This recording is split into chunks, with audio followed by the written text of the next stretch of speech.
Morning, everybody. Can you hear me? Okay.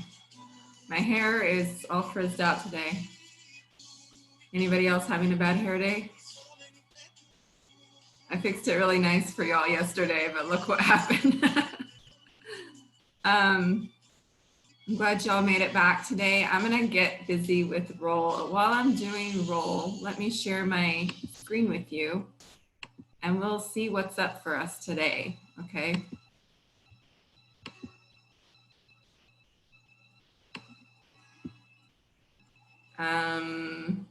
Where am I? All right, pages. So, oh, yes, this lovely beginning of the day activity. So we're going to continue doing this. Just try to make them different each day and specific to your experience in whatever's going on in your lives, okay? So just complete these. You can either do it on paper or in a Google Doc. Remember, you're not turning this in. So while you're doing that, I'll be busy with roll.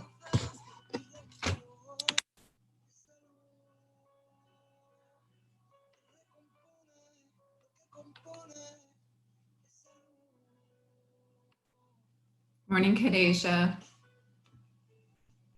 Morning. Hi, Haley. Hi, Jaden. How are you guys? Good. Awesome. Morning, Diana.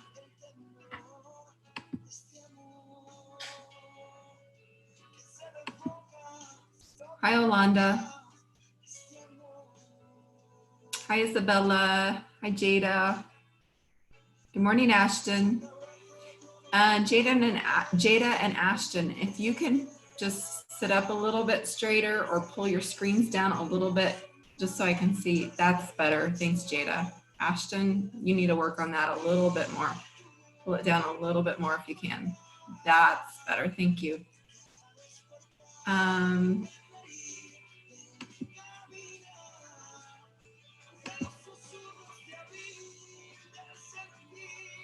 Who's this lovely lady here?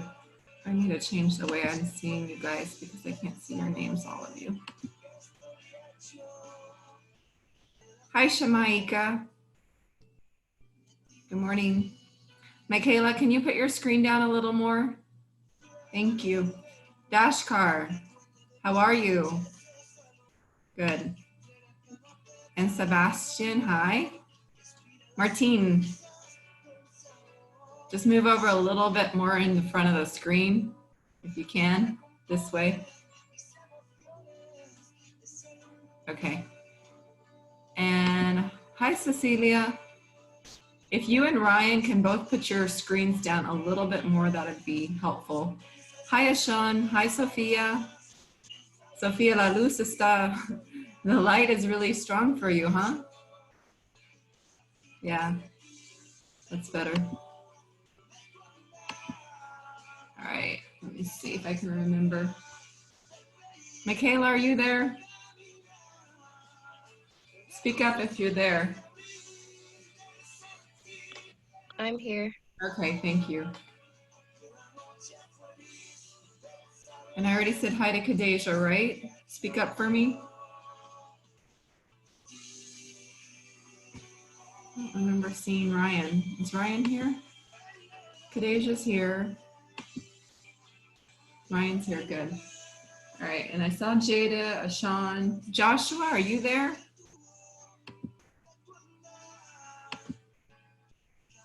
No?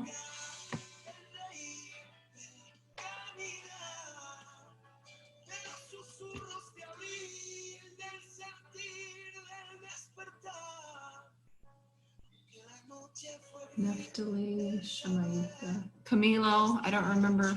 Did I see Camilo? No.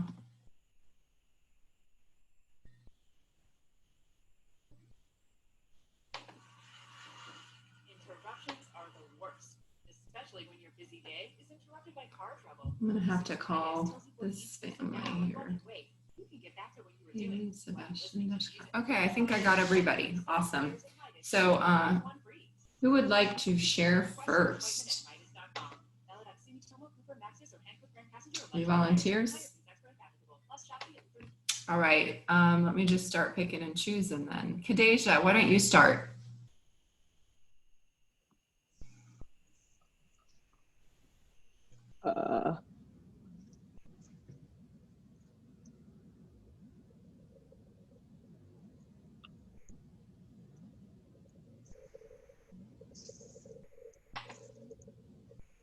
Just choose one of the statements that you completed and share it with us.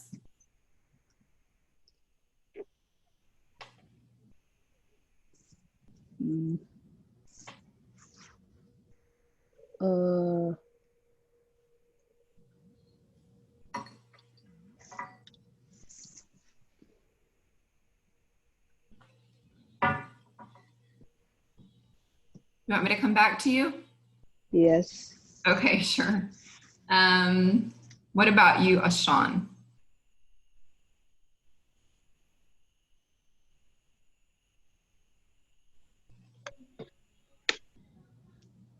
The one that says, like, the one that you said first to do, right?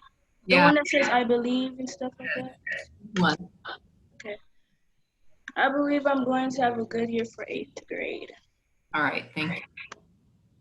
Sophia?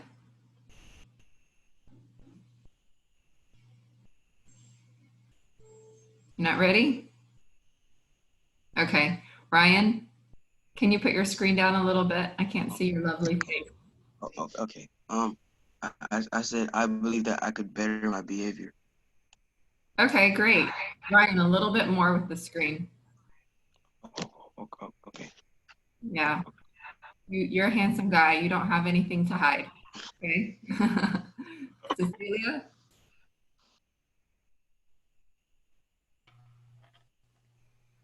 Let me see. I believe I can maintain A's all year. I think you can too. Good job. Sebastian. I want to improve in getting my work done faster, like before the last day it's due. Okay. Good job. Shamaika? I hope I can be more time consuming. What do you mean by that? Like I use my time wisely. Oh, okay. So I think that's a better way of saying that, because time consuming would be like taking a lot of time. Okay. That's a good one. I think that's very important. But you have to balance things out. Sometimes we get too focused on one thing. So one of the things I would like to see y'all do, because I feel like this really helps me a lot, is make sure that you balance your work with fun things and with physical things that are going to get you to, because really all of academics, it's if you just focus on academics and do nothing else, it's going to start to hurt your body, and your body ultimately affects your mind too. So you need to make sure you balance things out. All right, Jada.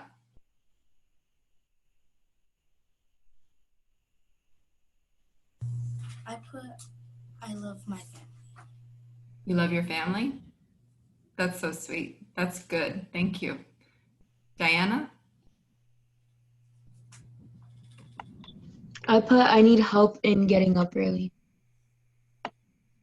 Okay. What do you think would help you to do that?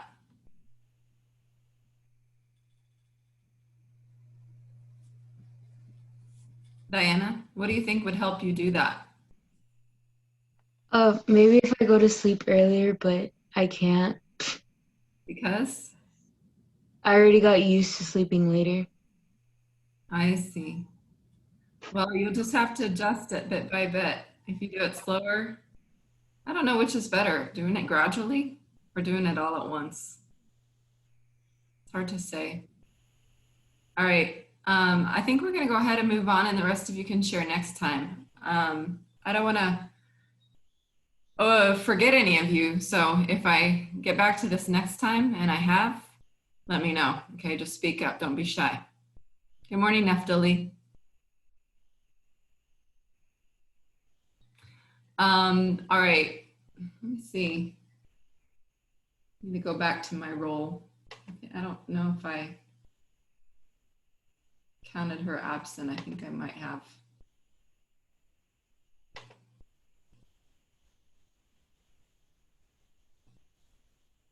No, I guess not. I don't know why I thought that. Guess I didn't see your face earlier. Okay.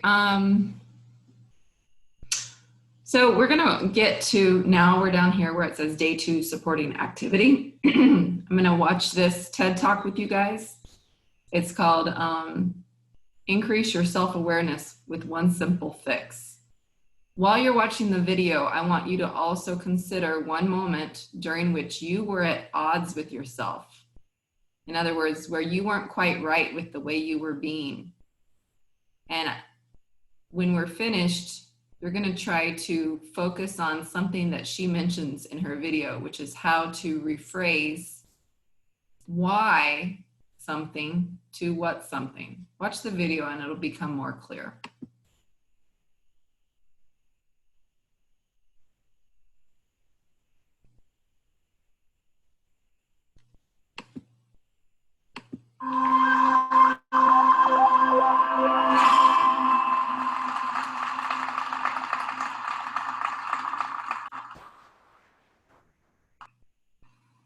Tennessee Williams once told us, "There comes a time when you look into the mirror and you realize that what you see is all you'll ever be.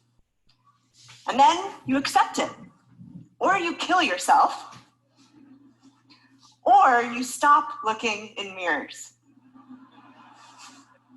And speaking of mirrors, someone else once said, "If we spend too much time scrutinizing what's in our rearview mirror, we're certain to crash into a light post." I've spent the last 4 years of my life studying people who look in mirrors, rear view and otherwise, in their search for self-awareness. I wanted to know what self-awareness really is, where it comes from, why we need it, and how to get more of it.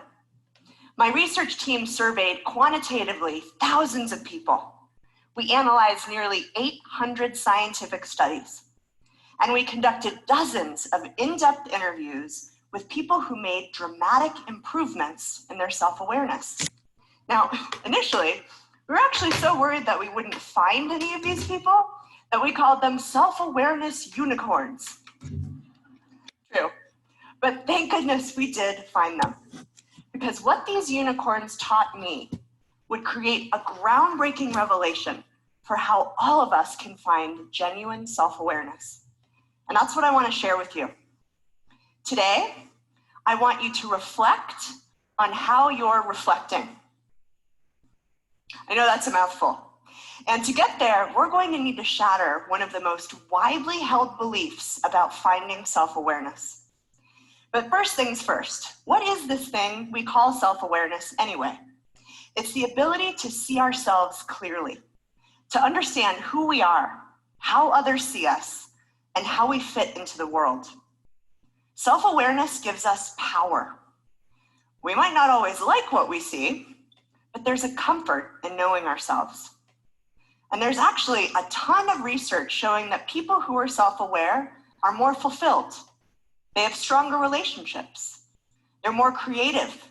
They're more confident and better communicators.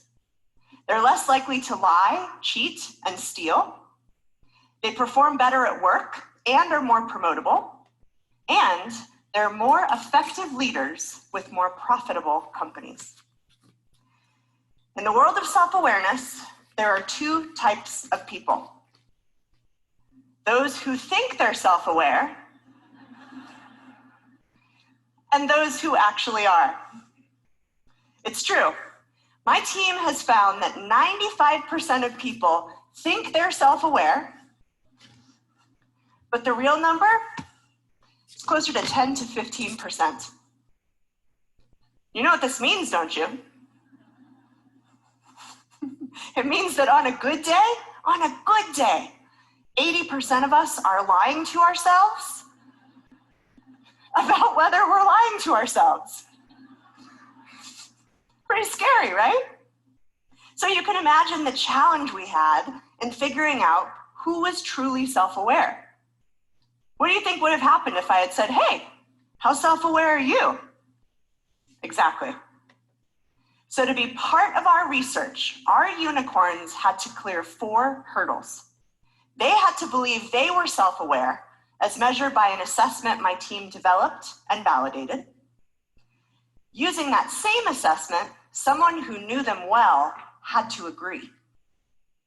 They had to believe that they'd increased their self-awareness in their life, and the person rating them had to agree.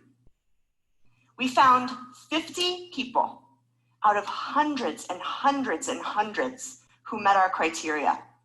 They were professionals, entrepreneurs, artists, students, stay-at-home parents. And we didn't find any patterns by industry, age, gender, or any other demographic characteristic. These unicorns helped my team discover a most surprising truth. That approach you're using to examine your thoughts, your feelings, and your motives, introspection, well, you're probably doing it. There's no easy way to say this. You're probably doing it totally wrong. Yes, there is a reason so few of us are self-aware. So let me tell you about the evening that I first discovered the ugly truth about introspection. It was about 10 p.m. on a beautiful Colorado spring evening, and I was in my office, hopped up on Diet Coke and Smart Food popcorn. And I had just analyzed a set of data, and to say that I was surprised would be an understatement. My team and I had just run a simple study looking at the relationship between introspection and things like happiness, stress, and job satisfaction. Naturally, the people who introspected would be better off. Wouldn't you think so? Our data told the exact opposite story. People who introspected were more stressed and depressed, less satisfied with their jobs and their relationships, less in control of their lives. I had no idea what was going on, and it got worse. These negative consequences increased the more they introspected. So I was quite confused. Later that week, I ended up coming across a 20-year-old study that looked at how widowers adjusted to life without their partners. The researchers found that those who tried to understand the meaning of their loss were happier, less depressed 1 month later, but 1 year later were more depressed. They were fixated on what happened instead of moving forward. Have you been there? I have. Self-analysis can trap us in a mental hell of our own making. So things were starting to make sense. Now, you diehard self-awareness fans, and particularly introspection fans in the audience, might be thinking, sure, introspection may be depressing, but it's worth it because of the insight it produces. And you're right. I am not here today to tell you that the pursuit of self-awareness is a waste of time. Not at all. I am here to tell you that the way you're pursuing it doesn't work. Here's the surprising reality. Thinking about ourselves isn't related to knowing ourselves. So to understand this, let's look at the most common introspective question: why? We might be searching for the cause of a bad mood. Why am I so upset after that fight with my friend? Or we might be questioning our beliefs. why don't I believe in the death penalty? Or we might be trying to understand a negative outcome. Why did I choke in that meeting? Unfortunately, when we ask why, it doesn't lead us towards the truth about ourselves. It leads us away from it. There are so many reasons this is the case. Today, I'll give you 2. Here's the first reason we shouldn't ask why. Researchers have found that no matter how hard we try, we can't excavate our unconscious thoughts, feelings, and motives. And because so much is hidden from our conscious awareness, we end up inventing answers that feel true, but are often very wrong. Let me give you an example. Psychologists Timothy Wilson and Richard Nisbett set up a card table outside their local Myers Thrifty store in Ann Arbor, Michigan. And on that card table, they laid out 4 identical pairs of pantyhose. And they asked the people walking by to pick their favorite. Now, consumer research shows that people tend to prefer products on the right. And that's exactly what happened. Even though every pair was identical, people chose pair D at a rate of 4 to 1. And when asked why they had chosen the pair they had, they confidently declared that pair D was just better. And even, get this, even when the researchers told them about the effective positioning, they refused to believe it. The second reason asking why is a bad idea is that it leads us away from our true nature. We like to think of our brains as supercomputers, rationally analyzing information and arriving at accurate conclusions. Unfortunately, that's not what happens. Let's do a quick exercise that's based on another classic psychology study. So if I were to ask you to make a list of all the reasons your romantic relationship was going the way it was, what would you say? Let's say that in general, your relationship is pretty awesome.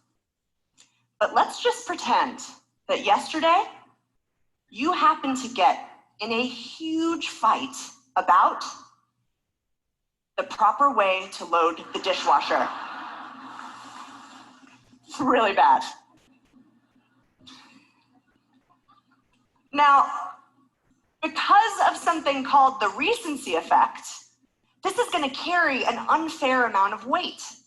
You might start thinking of things like, I am so sick of his mansplaining. Or you might think, why the hell does it matter so much how I load the dishwasher? And before you know it, you're thinking your relationship isn't going so well. Asking why created alternative facts.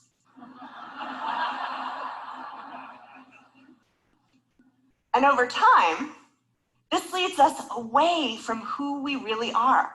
It clouds our self-perceptions. So you might be wondering, if asking why makes us depressed, overconfident, and wrong, it's probably not going to increase our self-awareness. But don't worry, I am not here today to tell you to stop thinking about yourselves. I am here to tell you to start doing it just a little bit differently. So if we shouldn't ask why, then what should we ask? Do you remember our self-awareness unicorns? When we looked at how they approached introspection, we found the answer. We analyzed literally hundreds of pages of transcripts, and we saw a very clear pattern. Although the word why appeared less than 150 times, the word what appeared more than 1,000 times. Let me give you a few examples. Nathan, a brand manager, got a terrible performance review from his new boss. Instead of asking, why are we like oil and water? He asked, what can I do to show her I'm the best person for this job? It changed everything. People now point to Nathan and his boss as proof that polar opposites can work together.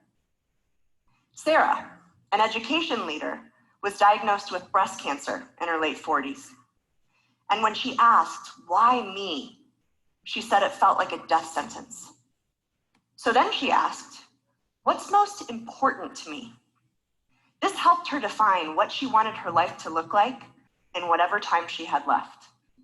She's now cancer-free and more focused. All right, with that, guys, I'm gonna stop and we're gonna go ahead and look at the assignment. If you wanna finish the video, you can do that, but I feel like we've gotten to the gist of what everything is about here. So I want you to consider for just a moment a time when you were at odds with yourself. They mentioned that one person didn't maybe get a job or that the other person had cancer. So instead of asking why, how can we phrase things into a what format to help us? So I can think of one example. I mean, I know that I didn't get a job at one point because I already had my administration degree and I've been trying to become an administrator, but it hasn't happened for me yet. So instead of asking, well, why is this happening? I could say, what can I do to improve my chances of getting an administrative job? And start looking for answers to that. And then it will help me to reach that goal by breaking it into steps that I can achieve these steps and then eventually reach that goal. So I want you guys to practice this right now in the next few minutes that we have left. Think of something that has happened to you that you weren't really happy about and consider what needs to be done to help you with the better mindset, okay, and to achieve better things in the future, okay? Maybe in the case of the lady with cancer, she couldn't really solve the problem of having cancer. Well, she did, I guess, but instead of looking at it that way, she began to think of what can I do in these last days of my life to make them the very best days ahead, okay? So I'm gonna give you a few minutes just to think silently. And if you come up with something that you'd like to share, then just shout it out, okay?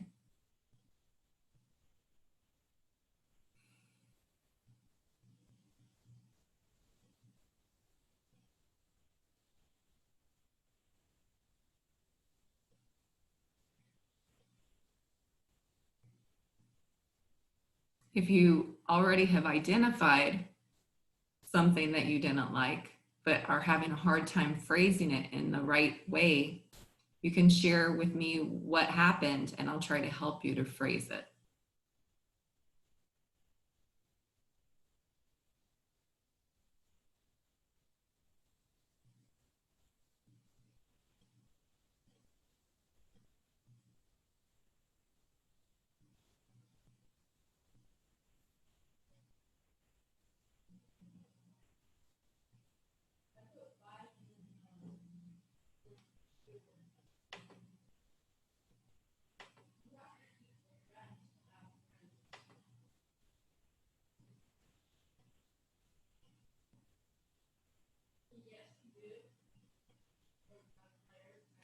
Okay, so I have not created an assignment on this yet, but I will do so.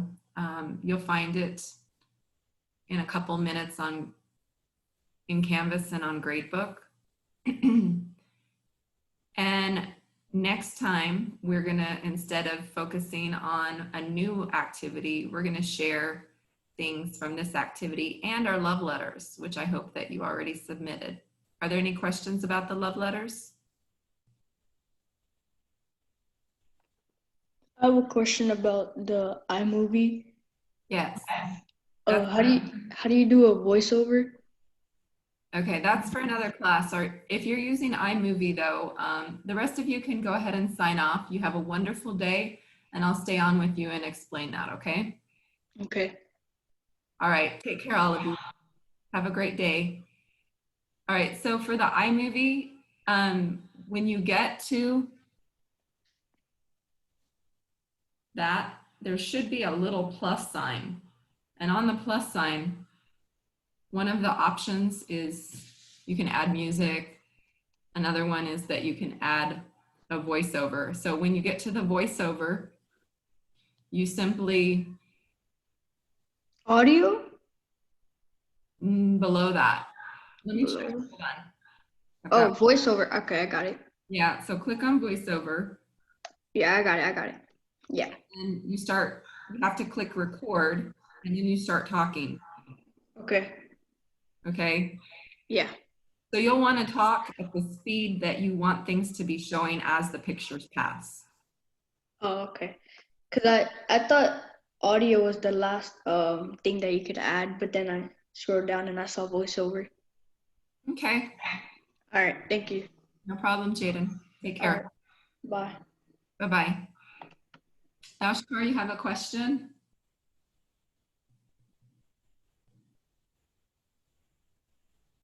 No, I just thought you were going to say something else. Oh, no, that's it. Okay, bye. Have a good day. You too. Bye-bye. Kadeja, everything? I got a question about the love letter. Oh, yes. Wait, we just write about something we love? Yeah. So you remember the video that we watched? Mm-hmm. Okay. So she said some things that she loves and kind of why the traveling, storytelling. So you just choose something that you love and just write a few maybe poetic phrases about why you love it. All right, thank you. No problem. Take care. You too. All right.